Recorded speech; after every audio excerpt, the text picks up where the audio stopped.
3월 18일 살아계신 하나님 말씀 요한복음 13장 34절부터 35절 말씀 가지고 서로 사랑하라는 제가 말씀 드립니다.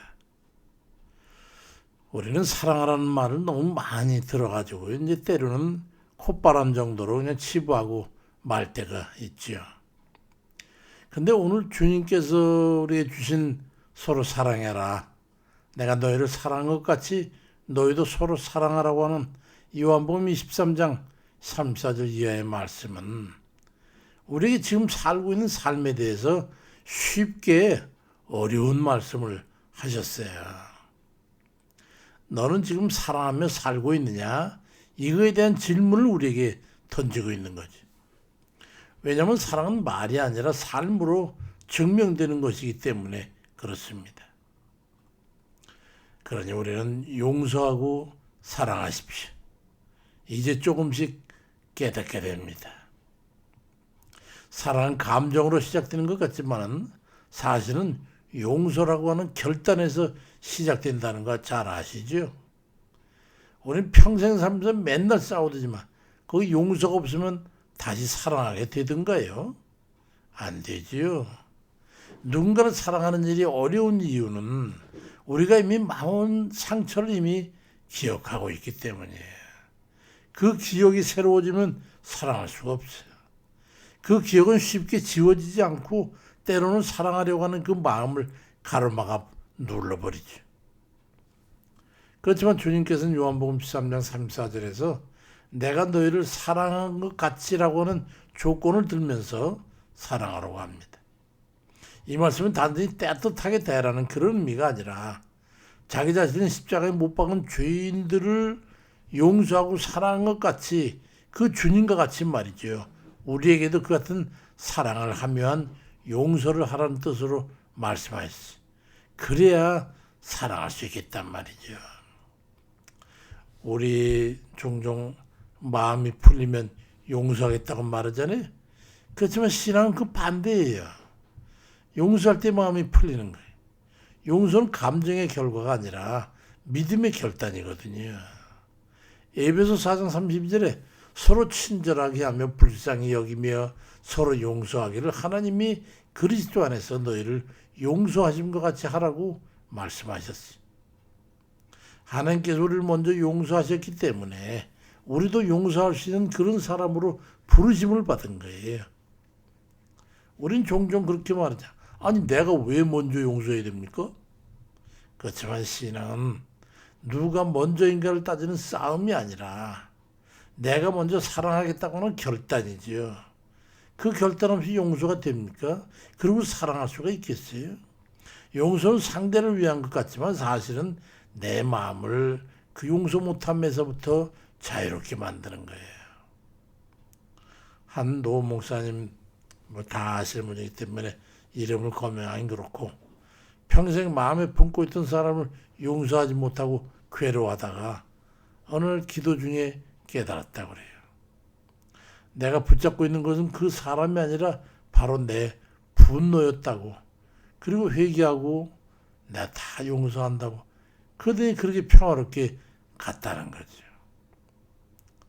그래서 계속 그 상대를 기도하는 중에 그 깨달은 게 그거라는 거예요.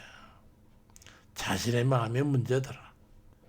루이스 스미스는 말하기를 용서는 죄인을 자유롭게 하는 게 아니라 자기 자신을 자유롭게 하는 것이라고. 그 말이 우리가 느껴지잖아요. 이제는 마음에 쌓인 걸 내려놓고 용서함으로 사랑할 수 있는 우리들로 다 서시기를 바랍니다. 사랑만이 이기는 거예요. 우리는 살아가면서 수많은 감정 싸움을 경험하잖아요. 억울한 거, 서운한 거, 오해, 비교, 시기심 뭐 이런 것들 말이죠. 이런 눈에 보이진 않지만 인간관계를 서서히 무너뜨려버리고 돌이킬 수 없는 강을 건너야 하잖아요. 근데 이상하게도 그런 감정들은 싸워서 이겨지지 않아요. 성경은 아주 단순하지만 깊은 길을 제시합니다. 요한일서 4장 11절에 하나님이 이같이 우리를 사랑하셨은즉 우리도 서로 사랑하는 것이 마땅하도다 말씀합니다. 사랑은 선택이 아니라 마땅히 해야 되는 결단이어야 합니다. 우리는 종종 옳은 말을 해서 이기려고 합리를 주장하거나 논리를 추구하잖아요. 그렇지만 옳은 말이 반드시 관계를 살리지는 않잖아요. 때로는 한마디의 따뜻한 말, 수긍, 그리고 들어주는 수용. 이것이 바로 오랜 논쟁보다 더 큰 변화를 일으켜서 문제 해결하고 사랑의 관계를 돈독하게 되는 거지. 어느 부부가 결혼한 지 3년 만에 이혼을 해 이르게 됐어. 남편이 결심을 하고 아내에게 이혼하자고 그랬어. 아내가 가만히 생각하더니 그럼 한 달만 더 지내고 이혼하자. 뭐 그러자. 그렇게 하고 그러고 한 달 동안 아내가 원하는 것을 한 달간 해주기로 했어. 뭐 그까짓 거 해줬지 뭐. 아침에 일어나면 굿모닝 인사를 하고 출근할 때면 포옹과 함께 입맞춤 해주고 다녀올게 인사를 하고 그리고 낮에는 한번 전화를 해가지고 사랑한다고 말해주고 저녁이면 함께 차 한잔을 하고 잠자리에 들 때는 굿나잇 입맞춤을 하고 허그를 해주고 사랑한다고 말하고 실제로 그래 나갔어. 잠잘 때는 등 돌리지 말고 자고 안아주고 그 중에 한 가지라도 잊으면 아내는 즉시 그것을 시정 요구를 했어. 드디어 내일이면 이혼할 날이 다가왔습니다. 근데 이 마지막 밤에 말이죠. 그 남편이 고심고민한 그러더니 저녁자리에 그 아내가 그 남편하고 앉아서 차 한잔 하는데 둘은 아무 얘기도 없었지만 그 남편이 아주 표정이 너무 어두워. 그리고 이제 잡시다. 그러고서 이제 일어나서 남편은 평소 때와 같이 굿나잇 입맞춤을 하고 그리고 잠자리 들면서 사랑해요. 그러더니 남편이 아내에게 잠깐만 한 가지 부탁이 있어. 뭔데요? 다시 한번 함께 살아줄 수 있겠어? 그게 말해야 돼. 그래서 눈물을 흘리면서 통곡을 하더라. 제발. 물론 아내는 당신만 좋다면야. 저는 이미 당신을 사랑하고 있기 때문에 원하기만 하면 당신이 좋다면 저는 언제든지 당신하고 살고 싶어요. 그래서 다시 행복하게 됐다는 거예요. 사랑은 거창한 게 아니라 반복되는 작은 선택인 거예요. 그 작은 사랑이 결국 모든 어둠을 비해 무슨 큰 거 뭐 대짜 빼기 말에 이런 것들이 뭉쳐가지고 한 집안에 채우면 행복해지고 사랑하는 건 그거 아닙니다. 작은 거일 뿐이에요. 미움을 이기려고 애쓰기보다 사랑을 선택해 보세요. 그러면 어느새 마음의 싸움이 끝나게 될 거예요. 우리는 사랑받을 만한 이들이 되십시오. 우리는 사랑받기만을 원하지만은 사랑받을 사람 스스로 되려고 하는 그런 생각은 왜 안 할까요? 우리는 사랑받기를 원하잖아요. 어쩌잖아. 가만히 돌아보면요. 사랑받기 위한 삶을 살고 있는지에 대해서는 깊이 생각하지 않고 왜 나를 사랑하지 않냐 말이에요. 모든 사람이 요구하는 게 그거 아니겠어요?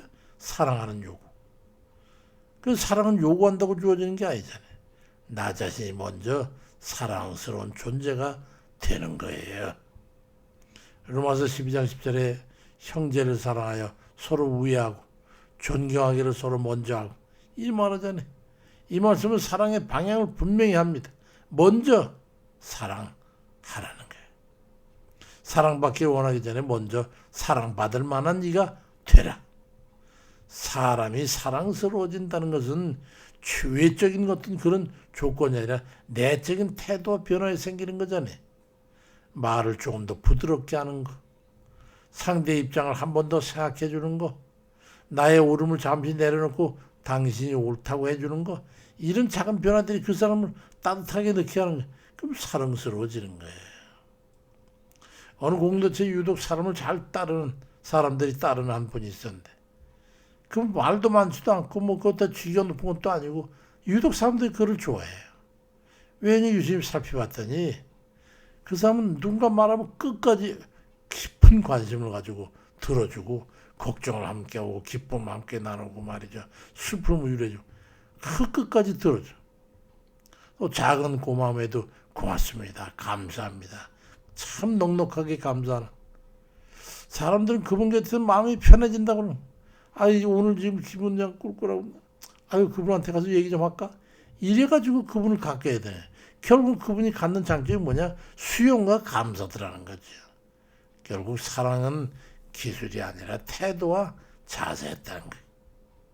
잠언 16장 18절의 말씀에도 교만은 관계를 무너뜨린다. 그러나 겸손은 사람을 끌어당깁니다. 사랑받는 사람은 특별해서가 아니라 함께 있을 때 편안하기 때문입니다. 헨리 나우야는 말해 사람을 변화시키는 설득이 아니라 사랑받고 있다는 경험을 제공하는 것이다. 우리가 사랑받는 사람이 되기 위해서는 먼저 수용과 감사가 내포되어 있는 그런 인격체가 돼야 한다.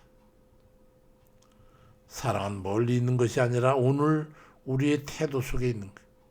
용서함으로 사랑은 시작되고 사랑으로 모든 미움을 이기고 먼저 사랑으로 사랑받는 삶을 살아가시면 됩니다. 그리할 때 우리의 가정과 삶이 조용해지지만 분명하게 변화가 있습니다. 주님의 사랑을 닮아가는 그런 삶이 되시길 주의 이름으로 축원드립니다. 아멘이죠.